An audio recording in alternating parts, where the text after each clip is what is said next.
ሰላም አዲስ አበባ ኢትዮጵያ በመላው ዓለም የምትገኙ የመድፈኛው ቤተሰቦች እንደምን አላችሁ?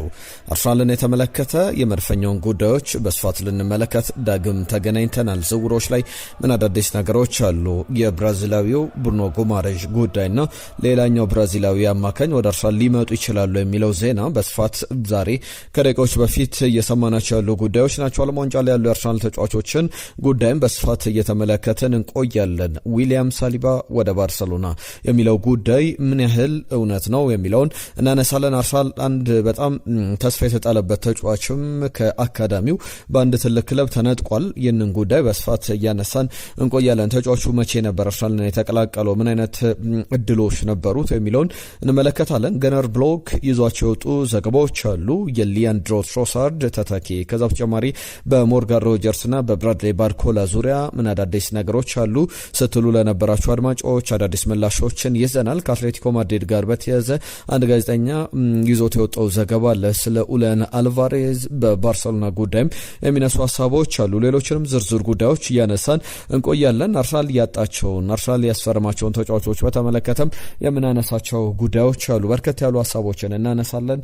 ሀሳብ፣ አስተያየት፣ ጥቆማችሁን፣ መልእክቶቻችሁን ጻፉልን። ይህንን ቪዲዮ ላይክ አድርጋችሁ ጀምሩ። ትናንትና በርከት ያሉ ጉዳዮች መተውልናል። ታደለ አለማየሁ ሂር ዊ ጎ ያልከው የትናንትና ቪዲዮ ላይ ምኑ ነው ብሎናል። ትናንትና ሂር ዊ ጎ ብለን የኢሊያን ሜሊያን ጉዳይ ስናነሳ ነበር። የሊድስ ግብ ጠባቂ ፈረንሳይ ግብ ጠባቂ ነው። በአርሰናል ቤት የ26 ዓመቱ ተጫዋች መፈረሙ መረጋገጡ ይታወቃል። እሱን ወደ መጨረሻ ላይ አንስተን ነበረ። ግን ከዚህ ግብ ጠባቂ ጋር በተያያዘ ለእናንተም ጥያቄ እናቀርብላችሁ። ትናንትና አየነው ሙሉዓለምም የሆነ አይነት ሀሳቦችን ከግብ ጠባቂው ጋር አንስቶልናል። አርሰናል ለምንድን ነው ትክክለኛ የዳቪድ ራያ የወደፊት ተተኪ በረኛን የማያስፈርመው? የራያ እድሜ ገፍቷል። ከዛ በተጨማሪም አዲስ በረኛ ካስፈረመ የኬፓ መቆየት ለጡረታ ነው ወይ ብሎናል። እነዚህ ጉዳዮች ላይ አሁንም ኮንሰርኖች ያሏቸው ሰዎች አሉ። በተለይ ደግሞ የሜሊያ መፈረም በአርሰናል ቤት ትክክለኛ ግብ ጠባቂ ነው ወይ የሚል ጥያቄ ያስነሳል። አንደኛ የግራግር ግብ ጠባቂ ነው። ለግራግር በጣም አንዳንድ ግብ ጠባቂዎች ካልሆኑ አብዛኞቹ ግብ ጠባቂዎች በእግር ለመጫወት ከዛ በተጨማሪም መጠነኛ የቴክኒክ ችግር ይታየባቸዋል ተብሎ ይነሳልና መሰረታዊ ግብ ጠባቂ ስህተቶችንም የሚሰራ አይነት ግብ ጠባቂ ነው። በሊድስ እየተጫወተ አልነበረም። በእድሜ በገፋው ግብ ጠባቂ ቅድሚያ ተወስዶበት እንደነበረ በሊድስ ዩናይትድ ተመልክተናልና የሜሊያ ጉዳይ በአርሰናል ቤት እውነኛ ተተኪ ወይም ደግሞ ምናልባት ዳቪድ ራያ በማይኖርባቸው ጨዋታዎች ላይ ማገልገል ይችላል ወይ በወጥነት የሚለው ትልቅ ጥያቄ ያስነሳል። የናንተን ሀሳቦች ላኩልን። ትናንትና ግን አርሰናል የነን ዝውውር ማጠናቀቁን ተመልክተናል። አርሰናል አንድ የተነጠቀው ተጫዋች አለ፣ ኦስካር ሚንጉዌዛ። ለረጅም ጊዜያት ስናነሳው የነበረው ስም ነው። ክሪስታል ፓላስን መቀላቀሉን ይፋ ተደርጓል። መስማማቱም ቨርባሊ በቃል ደረጃ ተስማምቷል። ኦስካር ሚንጉዌዛ የሴልታ ቪጎ ተጫዋች ነው። 26 ዓመቱ ላይ ይገኛል። በቀይ መስመር ተከላካይነት እንዲሁም ደግሞ በማል ስፍራ ተከላካይነት መጫወት ይችላል። በሚቀጥሉት ቀናት የሕክምና ምርመራውን አጠናቆ በይፋ የሚነገር ዝውውር ይሆናል ተብሎ ይጠበቃል። ሌሎችንም ዝውውሮች አሁንም እያነሳን እንቀጥላለን። በተለይ ዋናኛ የሚባሉ ጉዳዮችን እንመለከታለን። ዓለም ዋንጫ ላይ ግን የአርሰናል ተጫዋቾች ዛሬ ዊሊያም ሳሊባን እንመለከታለን። ነገ ከነገ በስቲያ በሚደረጉ ጨዋታዎች ደግሞ በሁለት ጨዋታዎች ላይ 9 የአርሰናል ተጫዋቾች ይኖራሉ። ስፔን ከቤልጅየም በሚደረገው ጨዋታ ላይ ሚኬል ሜሬኖ የወቅቱ የስፔን ብሔራዊ ቡድን ጀግና ነው። ከዛ ውጪ ማርተን ዙቢሜንዲ እንዲሁም ዳቪድ ራያ ይገኛሉ። ሊያንድሮ ትሮሳርድ 10 ቁጥሩ ለባሹ የቤልጅየም ብሔራዊ ቡድን ቁልፍ ተጫዋችም እሱም በዓለም ዋንጫ ላይ ዘሞስ ክሬቲቭ ተጫዋች ተብሎ ቁጥሮቹ ያንን ያሳያሉ። ብዙ ቻንስ ክሬተድ ላይ በጣም ወሳኝ ሚና አለው። የኦደጋርድ ጉዳይም ይነሳል። ማርተን ኦደጋርድ በዚህ ዓለም ዋንጫ ላይ በጣም የሚገርም ሚና አለው። እንግሊዝና ኖርዌይ በሚያደርጉት ጨዋታ ላይ ከአርሰናል ተጫዋቾች በተቃራኒ ይጫወታል። ከቡካዮ ሳካ፣ ከኖኔ ማድዌኬ፣ ከዴክላን ራይስ፣ ከአበረቼዜ በተቃራኒ የሚጫወትበት ጨዋታ ይጠበቃል። እንግዲህ 8 ቡድኖች ቀርቷል። 10 የአርሰናል ተጫዋቾች በዚህ በኳርተር ፋይናሉ ላይ ይገኛሉ። ጆን ቴሪ አንድ ጉዳይ ያነሳል ስለ ማርተን ኦደጋርድ። ምንድነው የሚለው? አርሰናልን በተመለከተ በውድድር ዓመቱ ወሳኝ ሚና በጣም ትልቅ ቁልፍ ሚና ነበረው ማርቲን ኦዴጋርድ፣ ምክንያቱም ተደጋጋሚ ጉዳቶች ነበሩበት። እዛ ውጪ ግን እንደ ጆን ቴሪ ሀሳብ ከሆነ ስሙኝ ይላል ኖርዌይ በጣም ጥሩ ሳይድ ነው፣ ጥሩ ቡድን ነው። እንደማስበው ከሆነ ዌል ድሪልድ በደንብ የተጠና እንቅስቃሴ የሚያደርግ ቡድን ነው። በዛ ላይ ደግሞ ማርቲን ኦዴጋርድ የቡድኑ ሞመንተም ማስጠበቅ የሚችል አይነት ተጫዋች እንደሆነ ያነሳልና ከእንግሊዝ ብሔራዊ ቡድን ጋር በተያዘ ማርቲን ኦዴጋርድን እንዲሁም ሃርሊንግ ብራውት ሃላንድን ማቆም ከቻሉ በዋንጫው ጉዞ ላይ ትልቅ እድል ይኖረዋል የሚል ሀሳቡን ያነሳል። ማርቲን ኦዴጋርድ እንግዲህ የብዙ ብሔራዊ ቡድኖች ስጋት ሆኗል። የብራዚል ብሔራዊ ቡድን ከተሰናበተ በኋላ ትናንትናም ባለፉት ቀናትም አንስተነዋል የቪኒ ጁኒየርን ሀሳብ፣ የአሰልጣኝ ካርሌቶን ጉዳይም ስናነሳ ነበር። ስለ ማርቲን ኦዴጋርድ ያነሷቸውን ጉዳዮች አሁን ደግሞ ጆን ቴሪ በእንግሊዝ ብሔራዊ ቡድን በኩል ማርቲን ኦዴጋርድ ትክክለኛ ስጋት ነው የሚልን ሀሳብ ሲያነሳ ተመልክቻለሁ። በቀጣይ ጊዜያትም ይነሳሉ። ዓለም ዋንጫው ላይ ያሉ ጉዳዮች አሉ። ዛሬ ፈረንሳይ ከሞሮኮ ዊሊያም ሳሊባን እንመለከታለን።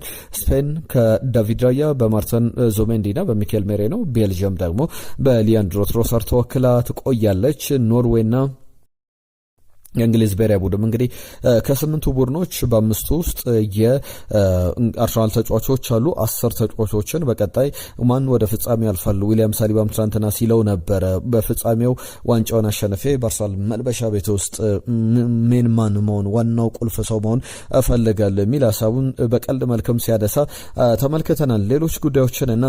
የዝውውር ጉዳዮች በዋነኝነት አርሰናል ቤት ይነሳሉ። በብሩኖ ጉማሬዥ ጉዳይ የሚነሱ ሀሳቦች አሉ። የሱን ጉዳዮች ለንሳላችሁ። ብሩኖ ጉማሬዥ በዚህ በኒውካስል ዩናይትድ ያለው ቆይታ ይታወቃል። አንድ የኒውካስል ዩናይትድ ደጋፊዎች የሚዘምሩት ዝማሬ አለ። ብሩኖ ጉማሬዥ ታስታውሱ ከነበረ ወደ ኒውካስል ዩናይትድ ከመምጣቱ በፊት አርሰናልን አልፈልግም ብሎ ነበር ኒውካስል ዩናይትድ ላይ ፊርማውን ያኖረው። አሁን ግን ወደ አርሰናል መቀላቀል እፈልጋለሁ እያለ ይገኛልና የኒውካስል ዩናይትድ ደጋፊዎች በተለይ ኒውካስል ከአርሰናል ጋር በሚጫወትበት ጊዜ የሚዘምሩት አንድ ዝማሬ አለ። ልብ ብላችሁ ሰምታችሁት ከዚህ በፊትም ሲወራ ሰምታችሁ ከሆነ አላቅም። ነገር ግን አርሰናል የሚፈልገው አርሰናልን እምቢ ያለው ተጫዋች ተብሎ ይዘመርለት ነበረ። አልፈልግም ብሎ አርሰናልን ለኛ የሚጫወተው ተጫዋች ብለው ያደናንቁት ነበረ ብሩኖ ጉማሬዥን በተመለከተ። አሁን ግን ወደ አርሰናል ልቀቁኝ እያለ ይገኛል። የ8 ዓመቱ ተጫዋች ዳር ላይ 29 ዓመት ይሞላዋል። አርሰናል 55 ሚሊዮን ፓውንድ የመጀመሪያ ጥያቄ አቅርቦ ነበረ በወኪሎቹ ሳይሆን ወኪሎች አሉ። ከዛ በኋላ ደግሞ በመሃል አደራዳሪዎች አሉ። በአደራዳሪዎች በኩል ከክለቡ ጋር ሲነጋገር ነበር። ኒውካስል ዩናይትድ ደግሞ ተጫዋቹ አይሸጥም የሚል ምላሾችን በተደጋጋሚ ሲሰጥ አስተውለናል። 60 ሚሊዮን ፓውንድ የተጫዋቹ ክፍያ ነው እንዳጠቃላይ አርሰናል ሊያቀርበው የፈለገው። ከዛ ውጭ ግን ዚ አትሌቲክ ጁን ላይ ሪፖርት እንዳደረገው ከሆነ አርሰናል ቨርባል ኦፈር የቃል ደረጃ ጥያቄን ያቀረበው ከ60 ሚሊዮን ፓውንድ ያነሰ ነውና አሁን ቢያንስ እስከ 65 ሚሊዮን ፓውንድ ለተጫዋቹ ለማድረስ ተጫዋቹም ደግሞ ወደ አርሰናል መምጣት እንደሚፈልግ መናገሩን ተከትሎ ኒውካስል ዩናይትድ ጫና ውስጥ ይገኛል። አስቡት ዴክላን ራይስን ከብሩኖ ጉማሬዥ ጋር ማጣመር ማለት ሁለቱም 6 ቁጥር ሆነው መጫወት የሚችሉ፣ ሁለቱም 8 ቁጥር ሆነው መጫወት የሚችሉ፣ ሁለቱም ግብ አስቆጣሪዎች፣ ሁለቱም በደንብ ቦክስ ቱ ቦክስ ሚናም ያላቸውና ከፊት ለሚሰለፈው 10 ቁጥር ሞርጋን ሮጀርስም ተሰለፈ፣ ማርቲን ኦዴጋርድም ተሰለፈ፣ ኤበሬቺ ኤዜም ተሰለፈ። የሚገርም አይነት ሚና ሊኖራቸው ይችላል እነዚህ ተጫዋቾችና ለአርሰናል በጣም ትልቅ እድገት ለአርሰናል ትልቅ ሚና የሚኖረው ነውና ከአርሰናል ጋር በተያዘ የብሩኖ ጉማሬዥ መምጣት በትልቅ ደረጃ ይጠበቃል። ዓለም ዋንጫ ላይ ጥሩ ቆይታ ነበረው። በአሲስት ደረጃ ብዙ አሲስቶችን ያስመዝግቧል። ከዛ በተጨማሪም ጥሩ ተጫውቷል። ምናልባት የኖርዌይ ብሔራዊ ቡድን ላይ ሊያስቆጨው የሚችለው ያችን የፍጹም ቅጣት ምት የቡድኑ የፍጹም ቅጣት ምት መቼ እንደሆነ ይታወቃል። እኔ ካስገረሙኝ ጉዳዮች መካከል ቪኒ ጁኒየር የብራዚል ብሔራዊ ቡድን ቁልፉ የፍጹም ቅጣት ምት መቼ ይመስለኝ ነበር። ነገር ግን በአሰልጣኝ ካርሎ አንቸሎቲ ይፋ ሲደረግ እንደሰማ ነው ጋብሪኤል ማርሴሊ ሳይቀር ከቪኒ ጁኒየር ቅድሚያ የሚሰጠው ነው። የመጀመሪያው ራፊኛ ወይም ደግሞ ኔይማር ናቸው። ከራፊኛና ከኔይማር በመቀጠል ደግሞ ብሩኖ ጉማሬዥ ይመጣል። ከብሩኖ ጉማሬዥ በመቀጠል የሚመጣው ተጫዋች ጋብሪኤል ማርሴሊ ነው። ከዛ በኋላ ቪኒ ጁኒየር ይከተላል የሚል ሀሳባቸውን ሲሰነዝሩ ነበርና በጣም የሚያስገርም አይነት ሀሳብ ሲሰነዘርበት የነበረ ጉዳይ እንደነበር ይታወሳል። ብሩኖ ጉማሬዥ ወደ አርሰናል የሚለው አሁን በጣም የተቀዛቀዘ ጉዳይ አይደለም። በጣም ሞቅ ብሏል። ከዓለም ዋንጫው በኋላ ዓለም ዋንጫው ላይ በማል የተነሱ ጉዳዮች አሉ። አርሰናል አንድ ያጣው ተጫዋችን ላንሳላችሁ። የተጫዋች 16 ዓመቱ ላይ ይገኛል። አማካኝ ስፍራ ላይ የሚጫወት በጣም የሚገርም ስኪልፉል የሚባል የስኪልፉል ፕሮስፔክት ተብሎ የወደፊቱ ተስፋ ተብሎ እምነት የተጣለበት ተጫዋች ነው። ሚሼል ኑዱካ ይባላል። ይህንን ተጫዋች በተመለከተ ማንቸስተር ሲቲ ከአርሰናል ወስዶታል። በአካዳሚ ደረጃ ቡድኖች ያለምንም ክፍያ ተጫዋቾችን ማስፈረም ይችላሉ። 16 ዓመቱ ላይ ይገኛል። አርሰናል የመጀመሪያው ፈሩን የፈርስት ፕሮፌሽናል ኮንትራቱን እንዲፈርም ጥያቄ አቅርቦለት ነበረ። ተጫዋቹ ግን በቀጥታ ወደ ማንቸስተር ሲቲ መሄድ ምርጫውን አድርጓል። ከቻርልተን ነበረ። በእርግጥ በአርሰናል ቤት ረጅም ጊዜ አልቆየም። ሴፕቴምበር 2025 ላይ ነበረ ወደ አርሰናል የመጣው። በአርሰናል አካዳሚ ከመጣ ከተቀላቀለ በኋላ በዩዝ ሌቭል ላይ ከ21 ዓመት በታች ጨዋታዎችን አድርጓል። 2 ጨዋታዎችን። ከዛ በተጨማሪ በዩኤፋ የወጣቶች ቻምፒየንስ ሊግ ላይም ደግሞ ከክለብ ብሩጋ በተደረገ ጨዋታ ተሰልፎ ተጫውቷል። 10 የዋናው ቡድን የዚህ የ18 ዓመት በታች ቡድን ውስጥ 10 ጨዋታዎችን አድርጓል። ፐርፎርም ያደረገበት ደረጃ ከእድሜው በላይ ነው ተብሎ የሚነገርለት አርሰናል ተጫዋቹን ለማቆየት ጥረት ቢያደርግም ሳይሳካለት ቀርቷል። ከአርሰናል ጋር በተያዘ የቢቢሲ ዘገባ ቢቢሲም ላይ ሳሚ ማክበል የጻፈውን ዘገባ ላንሳላችሁ።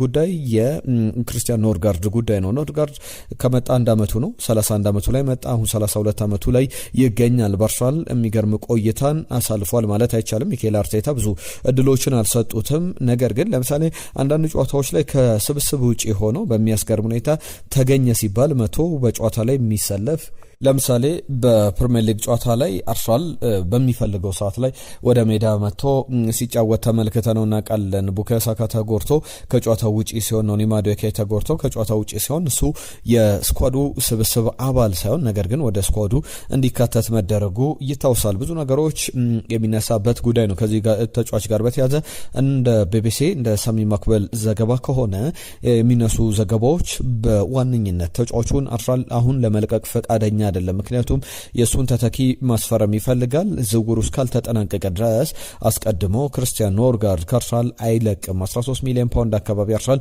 ለተጫዋቹ ከፍሎ ከብሬንትፎርድ ያስፈረመው ተጫዋች ነውና ለሱ ደግሞ እውነኛ ተተኪ ተብሎ አሁን ከደቂቃዎች በፊት ጊቭ ሚ ስፖርት ላይ ዞት የወጣው ዘገባ የሚያሳየው አርሰናል ሌላኛውን ብራዚላዊ ዳኒሎ ሳንቶስን ለማስፈረም ፍላጎት አለው። ዓለም ዋንጫው ላይ ከብራዚል ብሔራዊ ቡድን ጋር እየተቀየረ ሲገባ ልብ ብላችሁ ተመልክታችሁታል። በአርሰናል በጣም ሲፈለግ የነበረ ተጫዋች ነው። ከዛ በኋላ ግን ወደ አርሰናል ዝውውሩ ሳይሳካ ቀርቶ ሚኬል አርቴታም ትኩረቶቹን ሌሎች ዝውውሮች ላይ አድርጎ ተጫዋቹ በቀጥታ ወደ ኖቲንጋም ፎረስት መዘወሩ ይታወቃል። በኖቲንጋም ፎረስት የነበረው ቆይታ የተሳካ አልነበረም። ዳግም ወደ በፕሪሚየር ሊግ ላይ በጣም ጥሩ ልምድ አካብቷል ማለት ግን ይቻላል። ከዛ ወደ ቦታፎጎ ነበር የተመለሰው። በቦታፎጎ የነበረው ጊዜ የሚገርም ነው። ከዛ በኋላ አሁን በአውሮፓ ትልልቅ ክለቦች በአውሮፓ ሌሎችም የስፔን የጣሊያን ክለቦች እይታ ውስጥ የገባ ብራዚላዊ ተጫዋች ነው። ዳኒሎ ሳንቶስ ከዓለም ዋንጫው መልስ ወደ አርሰናል ሊመጣ ይችላል። 30 ሚሊዮን ፓውንድ ቦታፎጎ ይገምቷል። አርሰናል ከ20 እስከ 5 ሚሊዮን ፓውንድ ለተጫዋቹ ለመክፈል ፍላጎት አለው። የብሩኖ ጉማሬሽ ጉዳይ ከሞላ ጎደል መጠናቀቁ የሚቀር ዝውውር አይመስልም። የዳኒሎ ጉዳይም ደግሞ ሲጨመርበት አርሰናል እነዚህ ቦታዎች ላይ እነዚህን ተጫዋቾች የሚያስፈርም ከሆነ በቀጥታ ትኩረት የሚያደርገው የክርስቲያን ኖርጋርድን ለመሸጥ ነውና በገበያው ላይ ድርድር ያደርጋል ተብሎ ይጠበቃል። ብሩኖ ጉማሬሽን በተመለከተ አንድ ተጨማሪ ጉዳይ ላንሳላችሁ። 3.5 ሚሊዮን ተከታዮች በኢንስታግራም ገብተውለታል። ያ ማለት ደግሞ ወደ አርሰናል መሄድ እፈልጋለሁ ካለ በኋላ 1 ሚሊዮን ተከታዮችን ጨምሮ ማግኘቱ የሚያሳዩ ዘገባዎች አሉ። ቅድም መግቢያ ላይ ያነሳሁት የዊሊያም ሳሊባ ጉዳይም ይነሳል። ዊሊያም ሳሊባን በተመለከተ በክለብ ደረጃ እንደ ቲኤንቲ ሶርሶች ዘገባም ከሆነ የሚያሳየው 150 ሚሊዮን ፓውንድ ባርሰሎና ለተጫዋቹ ለማቅረብ ፍላጎት አለውና ዊሊያም ሳሊባን ወደ ባርሰሎና ሄዶ ለመመልከት በባርሰሎና ሰዎች በኩል ፍላጎቶች አሉ። ነገር ግን በጣም የቲኤንቲ ዘገባ በጣም የተጋነነ ይመስላል። አንደኛ ተጫዋቹ ወደ ባርሰሎና መሄድ አይፈልግም፣ ከአርሰናልም መልቀቅ ፍላጎት አይደለም በዚህ ወቅት ላይ። ከዛ ውጪ የሚነሳው ጉዳይ እሱ ከዚህ በፊት ከዓመታት በፊት እኔ ባርሰሎና ቤት ዋንጫዎችን ማሸነፍ በአርሰናል መዝገብ ላይ መስፈር እፈልጋለሁ የሚል ሀሳቡ ሲሰጥ ተመልክተነዋልና ከሪያል ማድሪድ ጋርም በተመሳሳይ ፍላጎቶች አሉ። ነገር ግን አርሰናል ከ150 ሚሊዮን ፓውንድ በላይ ሊጠይቅበት የሚችል ዝውውር ነው። ተጫዋቹ መልቀቅ እፈልጋለሁ እንኳን ቢል እስከ 200 ሚሊዮን ፓውንድ ሊጠቀስ የሚችል አሁን በገበያው ላይ ካሉ ትልልቅ ኤሊት የሚባሉ የዓለማችን ቁጥር 1 ተከላካዮች መካከል አንደኛው ነው። ከዛ በተጨማሪም ደግሞ በባርሴሎና በኩል ብንመለከት የተጫዋቹን ዝውውር ለማጠናቀቅ ፋይናንሻሊ ስቴብል ነው ወይ የሚለው የሚጠበቅ ነው። የክሪስቶስ ዞሊስን ጉዳይ ላንሳላችሁ። ከሊያንድሮ ትሮሳርድ ጋር በተያዘ የሚነሳ ዝውውር ነው። ሊያንድሮ ትሮሳርድን በተመለከተ ወደ ቤሺክታሽ መሄዱ የሚቀር አይደለም። ከዓለም ዋንጫው ቆይታ በኋላ የሚጠበቅ ዝውውር ነው። አርሰናል ክለብ ለክለብ ስምምነት ላይ ደርሷል። ሁለቱ ቡድኖች ቤሺክታሽና አርሰናል ተስማምተዋል። በዚሁ በዝውውሩ ክፍያ ዋጋ ደረጃ አርሰናል የከሰረበት ዝውውር አይደለም። ነገር ግን አንዳንዶች ቢያቆየው በጣም ወሳኝ ሚና ያለው ተጫዋች ነው የሚል እምነት አላቸው። ነገር ግን ስኳድ ውስጥ ለምሳሌ አርሰናል ክሪስቶስ ዞሊስን ወይም ደግሞ ሞርጋን ሮጀርስን ጨምሮ ቢያመጣ እነዚህ ሊያንድሮ ትሮሳርድ መቆየት ወይም ደግሞ የጋብሪኤል ማርሴሊ መቆየት እንደ ኪሳራ የሚታይ ነው። ተጫዋቹ ሁሉንም ተጫዋቾች በአንድ ጨዋታ ላይ መጠቀም አይችልም። ስለዚህ የማይጫወቱ ከሆነ የገበያ ዋጋቸው ይወርዳል። ከዛ በተጨማሪም ብቃታቸውም እየቀነሰ ይሄዳል። ስለዚህ ለአርሰናል እንደ ክስረት የሚታይ ነው። ወይ እነዚህን ተጫዋቾች አለማስፈረም ወይም ደግሞ ተጫዋቾቹ መልቀቅ በሁለቱ አማራጮች መካከል እየዋለለ ያለ ነውና ገነር ብሎግ ላይ አንድ ነገር ተመልክቻለሁ። አርሰናልን በተመለከተ የሊያንድሮ ትሮሳርድ ተተኪ ግሪካዊው ክሪስቶስ ዞሊስ እንደሆነ የሚያሳዩ ዘገባዎች አሉ። ክሪስቶስ ዞሊስ የግሪክ ኢንተርናሽናል ተጫዋች በጣም በክለብ ብሩገ ያሳለፈው ጊዜ የሚደነቅ ነውና 40 ሚሊዮን ዩሮ ትክክለኛው የመጨረሻው ዋጋው ነውና በተለይ ደግሞ ከሊያንድሮ ትሮሳርድ በ6-7 ዓመት የሚያንስ ተጫዋች ነው። ስለዚህ አርሰናልን በትልቅ ደረጃ ያገለግላል ተብሎ ይጠበቃል። እዚሁ ገነር ብሎግ ላይ ሌላኛው መረጃው ከሰሞኑም ሳላሳላችሁ ነበረ።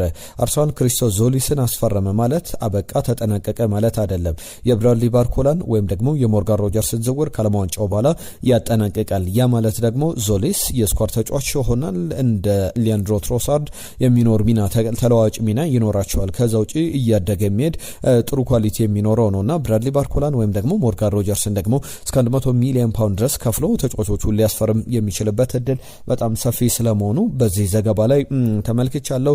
እምነቶቹን በዚህ በገነር ብሎግ ዘገባ ላይ ተመልክቻለሁና እነዚህ በዋነኝነት የሚነሱ ጉዳዮች ናቸው። ማቴ ሞሬቶ የተባለ ጋዜጠኛ አለ። የጋዜጠኛ ደግሞ ስለ ኡሊያን አልቫሬዝ ይዞት የወጣው ዘገባ በጣም እያነጋገረ ይገኛል። ኡሊያን አልቫሬዝን በተመለከተ አትሌቲኮ ማድሪድ አሁን የአትሌቲኮ ማድሪድ አመራሮችም ዋነኛ ሰዎችም ጭምር እነ ጌልማሪን ሚጌል ሴሬዞም ጭምር ያነሷቸው ጉዳዮች አሉ። ኡሊያን አልቫሬዝን አሁን ለመልቀቅ ከስፔን ውጪ ለሪያል ማድሪድ አይደለም ለባርሴሎና አይደለም ወደ ፓሪስ ሰን ዠርመን ወይም ደግሞ ወደ አርሰናል ቸልሲም ፍላጎት ካለው ወደ እነዚህ ክለቦች ለመልቀቅ ፍላጎቶች አሉና ለመደራደር ፈቃደኛ ነው። ተጫዋቹ በክለቡ መቆየት ፍላጎት እንደሌለው አሳውቋቸዋል። ስለዚህ አሁን አትሌቲኮ ማድሪድ ውሳኔ ላይ ደርሷል።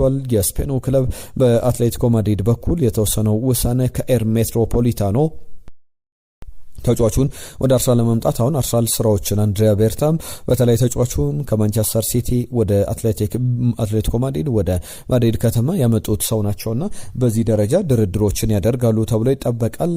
በባርሴሎና በኩል እንደ አዲስ ፍላጎቱንም ሊያንጸባርቅ ይችላል። ከዓለም ዋንጫው በኋላ የሚጠበቅ ትልቅ ጉዳይ ነው ተብሎ እየተነሳ ይገኛል። ለሁሉም በዋነኝነት አርሰናልን በተመለከተ ዛሬ የወጡ አዳዲስ ጉዳዮች እነዚህን ይመስላሉ። ትናንትና በርካታ መልእክቶች መጥተውልናል። በተለይ ደግሞ ጥያቄ አቅርበን ነበረ። ሆላንዳዊያን ሆነው ለአርሰናል የተጫወቱ ተጫዋቾችን ጥቀሱልን ብለን ነበረ። ዴኒስ ቤርካምፕ፣ ቫን ፐርሲ እንዲሁም ደግሞ ጁሪን ቲምበር በዋነኝነት የሚጠቀሱ ናቸው። ቀን ያለው ማርኮ ቨርማንስ እንዲሁም ደግሞ ጂዮቫኒ ቫን ብሮኮስት ብሎናል። በትክክለኛ ምላሹን ገልጾልናል። ባባይ ብርሃኑ እንዲሁም ደግሞ ጂዮቫኒ ቫን ብሮኮስት እና ኦቨርማርስ ብሎ በትክክል የመለሱልን ናቸው። በዋነኝነት እነዚህ ትልልቅ የሚባሉ አቅራቢዎች ወይም ተጫዋቾች ነበሩ በአርሰናል አማካይና በጣም ትልቅ ሚና ነበራቸው በአርሰናል ቤት በነበራቸው ቆይታ። ትናንትና በደንብ ከስንት ዓመተ ምህረት እስከ ስንት እንደቆዩ ማንስተናል። ሙሴ እስጢፋኖስ ኦቨርማርስ ብለው ምላሹን ለኮልናል። ከልብ እናመሰግናለን። መስፍን ደሳለኝ በርታ፣ ጥሩ ዜና ነው እይታ ያለው አቀራረብ ይዘ የአርሰናልን ክለብ ብቻ መረጃዎችን ይዘ መምጣት ወድጃለሁ ብሎናል። ከልብ እናመሰግናለን። ክትትላችሁ አብሮነታችሁ ለያይለን እንላለን። እኛም አየነው ሙላለም ቅድም ጥያቄውን አንስቻለሁ። ከዛ በተጨማሪ ከዓለም ዋንጫ መጠናቀቅ ጀምሮ አርሰናል ያልታሰበ ተጫዋች እንደ ካሌብና ማዛምቢን አይነት ተጫዋቾችን እንዲሁም ደግሞ ሪኤድን የፊየኖርዱ የቀይ መስመር ተከላካይን ምናልባት ደግሞ በግራ ክንፍ ላይ ሚካ ጎርሰን፣ ሳይድ ኤልማላን ደግሞ ታዳጊዎችን በደንብ ከፊት መስመር ላይ ክሩፒያን ሊያስፈርም ይችላል የሚል ሀሳቡ ልኮልናል። በደንብ የሚነሱ ዝውውሮች ናቸው። ደሞዝ ካሳ፣ ቫን ብሮኮስት፣ ኦቨርማርስ ብሎ ትክክለኛ ምላሽ መልሶልናል። ዳግማዊ ቴዎድሮስ ቫምፐርሲ ብሎናል። ከዛ በተጨማሪ ጌራ ሰሙ እናመሰግናለን ስለ ጻፍክልን መልእክት። ማለዳ ስነሳ አንተን ዜና ነው የምሰማው በጉጉት ነው የምጠብቃችሁ ብሏል። እናመሰግናለን። ዳዊት ዳጎ ዋው በርቱ ብሎናል። እናመሰግናለን። ታደላ ለማየው ሂር ዊ ጎ ያለውን ጥያቄ ቅድም ምላሽ ሰተንበታል። የሱፍ መሐመድ የዚህ የሞርጋን ሮጀርስ ጉዳይ ላይ ከምን ደረሰ ምን አዲስ ነገር አለ ብሏል። በአርሰናል በኩል ፐርሰናል ተርም በግል ጥቅም በደሞዝ ጉዳዮች ላይ ከተጫዋቹ ጋር ለመስማማት በጣም የተቀረቡ ጉዳዮች አሉ። በተጫዋቹ ጉዳይ ደግሞ ካልሞንጫ መጠናቀቅ በኋላ የሚጠናቀቅ ዝውውር ይሆናል ብለን ተስፋ እናደርጋለን። ብዙ እየተባለበት ያለ ጉዳይ ነው። የሞርጋን ሮጀርስ ጉዳይ መምጣቱ የሚቀር አይመስለኝም። እንደኔ በግል አርሰናል ይህንን ተጫዋች ከብራድሊ ባርኮላ ይልቅ 100 ሚሊዮን ፓውንድ አካባቢ ከፍሎ ተጫዋቹን ያስፈርማል። ከአስቶን ቪላ ጋር ጠንካራ ድርድር ያደርጋል ተብሎ ይጠበቃል። ሁሉም እነዚህ በዋነኝነት የአርሰናል ጉዳዮች ናቸው። እናንተም ሰብስክራይብ አድርጉ ቻናላችንን። በጋራ ይህንን ቻናል ማሳደግ አለብን። አበረታቱን። አብሮነታችሁ አይለን። በየዕለቱ አዳዲስ ጉዳዮችን ያልተሰሙ የአርሰናልን ጉዳዮች ብቻ ይዘን እንመጣለን። ታማኒነት ያላቸውን ጉዳዮች ብቻ ነው የምናነሳው። አብራችሁን ቆዩ። ሌሎችንም አዳዲስ ጉዳዮች ነገ ዕለት ይዘን እንመጣለን። የዛሬን እዚህ ላይ ያጠናቀቅን። ጤና ይስጥልን።